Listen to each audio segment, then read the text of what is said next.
Depuis 40 ans dans l'entreprise, nous sommes impliqués dans le recyclage du caoutchouc du monde de la production de pneus et nous prenons donc les déchets qui viennent avant d'être mis sur la route. Nous les sélectionnons, les retravaillons encore pour créer de nouveaux composés qui terminent ensuite dans la fabrication de joints dans d'autres composés. En 2019, nous avons travaillé avec un nouveau projet pour créer des produits finis. Roy Rebel est plus un message de refaire le voyage ou dans l'anacrume, le reconnaissant, nous avons Roy, c'est-à-dire refaire ce voyage comme rebelle. Le but, c'est celui de prendre quelque chose qui était destiné à aller sur la route et ensuite de le faire retourner sur la route.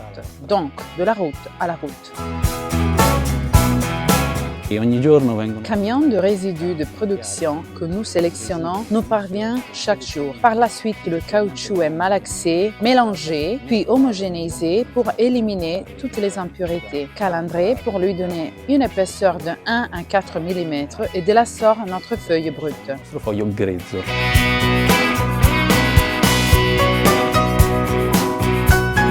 La phase de vulcanisation est fondamentale pour le caoutchouc. La feuille fraîchement produite est pressée et cuite en même temps, en prenant une grande résistance et durabilité également aux intempéries, à l'abrasion, à la traction.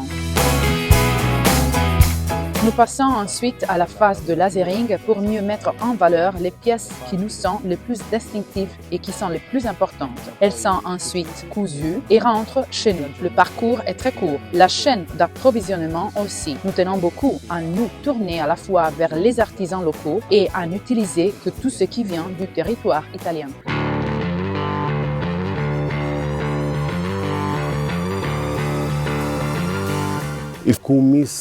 Cumis, qui du latin est lié au mot caoutchouc, a été conçu, breveté, créé précisément pour garantir qu'il existe une véritable alternative animal-free, qu'il ne venait pas d'une chaîne d'approvisionnement animal, par exemple. Nous nous sommes concentrés sur ces activités jusqu'à réaliser les premiers prototypes avec des sacs épais comme du cuir qui leur donnaient des caractéristiques intéressantes, étaient totalement déperlants et avaient des effets esthétiques intéressant. L'évolution nous a amené à créer une combinaison de cumis et de tissu avec lequel nous fabriquons maintenant les sacoches que nous commercialisons sous le nom de Roy Rebel.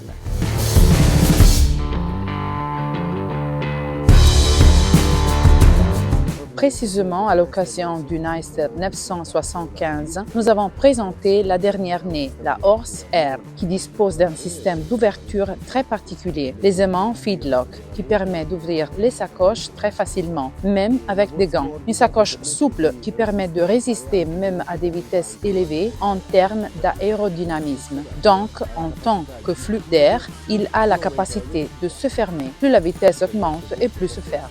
Toutes nos sacoches peuvent être achetées au même prix sur notre site internet ou directement chez le concessionnaire, à l'exception des supports, car nous pensons que lorsque une sacoche est appliquée sur une moto, tout doit être délégué à un professionnel du secteur. Ainsi, tous nos supports peuvent être trouvés chez les concessionnaires Harley-Davidson. Nous sommes probablement sur la bonne route concernant le développement de ce projet pour créer cette alternative au cuir. Le projet Roy Rebel, c'est un projet extrêmement intéressant parce que nous croyons précisément en ce que c'est la durabilité, en ce que c'est le recyclage et nous avons pensé qu'il pourrait être renforcé en l'amenant en Europe et à l'étranger également. Ils ont compris ce que nous voulions transmettre et c'est ce sens de l'économie circulaire, d'un produit différent, d'un produit alternatif, un produit qui fait la différence car totalement écologique et 100% animal-free. Ce n'est pas du cuir, ce n'est pas du plastique, mais c'est du cumis et donc ce caoutchouc recyclé. Nous avons ouvert des concessions en Espagne, en France, au Danemark, à Malte, en Allemagne, en Autriche. À côté de Harley, nous aussi sommes présents dans leurs concessions. Et s'il y a un intérêt pour l'accessoire de la part du client, c'est Roy Rebel qu'il propose. E Roy Rebel che propongono.